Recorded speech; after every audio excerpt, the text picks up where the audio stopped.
Kerala vision news Idukki. പട്ടയ വിഷയത്തിൽ ഇടുക്കി കല്ലാർകുട്ടി പട്ടയാവകാശ സംരക്ഷണ വേദി വീണ്ടും സമരരംഗത്തേക്ക്. വിവിധ അണക്കെട്ടുകളുടെ സമീപ മേഖലകളിൽ താമസിക്കുന്ന കുടുംബങ്ങളുടെ പട്ടയത്തിനായുള്ള കാത്തിരിപ്പ് നീളുകയാണ്. കല്ലാർകുട്ടി ജലാശയത്തിന്റെ സമീപ മേഖലകളിൽ താമസിക്കുന്ന കുടുംബങ്ങളുടെ പട്ടയത്തിനായുള്ള കാത്തിരിപ്പ് നീളുകയാണ്. നിരന്തരം ആവശ്യമുന്നയിച്ചിട്ടും പട്ടയമെന്ന തങ്ങളുടെ ആവശ്യത്തോട് ബന്ധപ്പെട്ടവർ മുഖം തിരിക്കുന്നുവെന്നാണ് കല്ലാർകുട്ടി നിവാസികളുടെ ആക്ഷേപം. പ്രദേശവാസികളുടെ പട്ടയമെന്ന ആവശ്യത്തിന് വർഷങ്ങളുടെ പഴക്കമുണ്ടെങ്കിലും ആവശ്യം ഫലപ്രാപ്തിയിൽ എത്താത്തതിൽ കുടുംബങ്ങൾക്ക് വലിയ നിരാശയുണ്ട്. ഈ സാഹചര്യത്തിലാണ് പട്ടയ വിഷയത്തിൽ വീണ്ടും കല്ലാർകുട്ടി പട്ടയാവകാശ സംരക്ഷണ വേദി വീണ്ടും സമരരംഗത്തേക്കിറങ്ങാൻ തീരുമാനം കൈക്കൊണ്ടിട്ടുള്ളത്.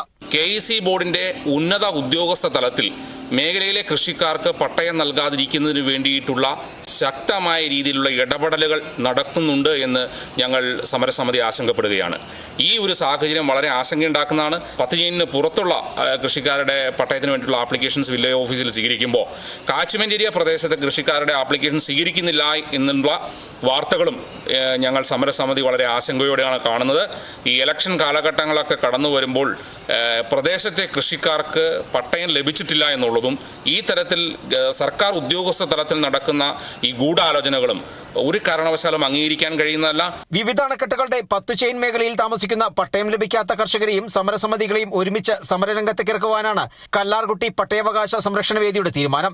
കല്ലാർകുട്ടിയിൽ നടന്ന സംരക്ഷണ വേദിയുടെ ജനറൽ ബോഡി മീറ്റിംഗിലാണ് തീരുമാനം കൈക്കൊണ്ടത്.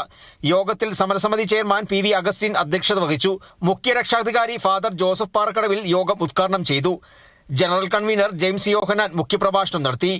സാജുസ് കറിയ, ജോർജ് PS, ജെയിംസ് ചക്കാല, സെബാസ്റ്റ്യൻ നെടുക്കടവിൽ തുടങ്ങിയവർ സംസാരിച്ചു. കല്ലാർകുട്ടി അണക്കെട്ടിന്റെ ഇരുകരകളിലുമായി വെള്ളത്തൂവൽ, കൊന്നത്തടി പഞ്ചായത്തുകളിൽ അധിവസിക്കുന്ന 3500-ലധികം കുടുംബങ്ങളാണ് പട്ടയത്തിനായി കാത്തിരിക്കുന്നത്. Kerala vision news Idukki.